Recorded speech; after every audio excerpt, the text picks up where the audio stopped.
Hey, Rhythm Droid here. It's good to see you again.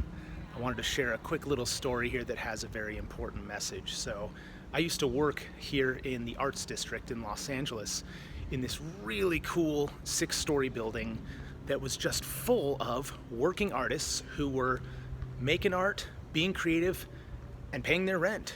It was a very inspiring environment to be in. Painters, fashion designers, photographers, videographers, everyone was in there and they were doing it. They were making it. Musicians, music studios, the whole thing. So one day I was walking out of the building and I happened to bump into a painter who was on the same floor. He worked on the same floor that I was working on. And I was like, Brett, how is it that you're so productive, man? Like you're so, where do you get this self-discipline to make just like boom, boom, boom? He just didn't stop with his productive output. Just one painting after another, boom, boom, boom. When one was done, he just went to the next one. If you went into his studio, there was just so many paintings, and I loved it. I loved to see that productive output. And he said, Devin, from self-discipline comes self-respect.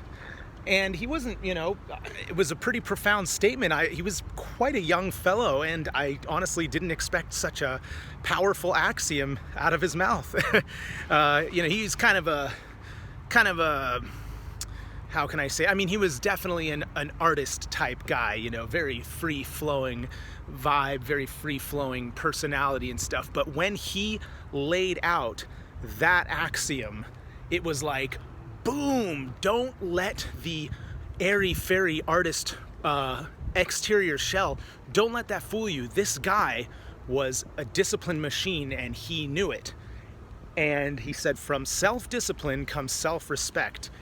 And I've never forgotten that. I think it's so interesting. When there's something that I want to do, I have a desire to do it. I have a desire to sit down and be creative, but I cave into resistance. I lose a little bit of self-respect. It's a very unconscious thing, but it adds up and adds up. And conversely, when I am confronted with resistance and I do manage to go through it and sit down and work, that adds a little bit of self-respect. And over and over, day by day, small victory by small victory, I get this, what I would call it, self-respect, but it's not a tangible feeling. It just affects the way I think. It affects the way I view my life. It affects the way I view my future. And so it's like every little victory over resistance in the form of self-discipline gives me self-respect. So I just thought I'd share that with you, just a little tidbit from the painter Brett, who had that little, kind of airy-fairy hippie artist exterior with a bombshell of wisdom for all of us. From self-discipline comes self-respect. All right, it's nice to see you again. We'll talk later. Bye-bye.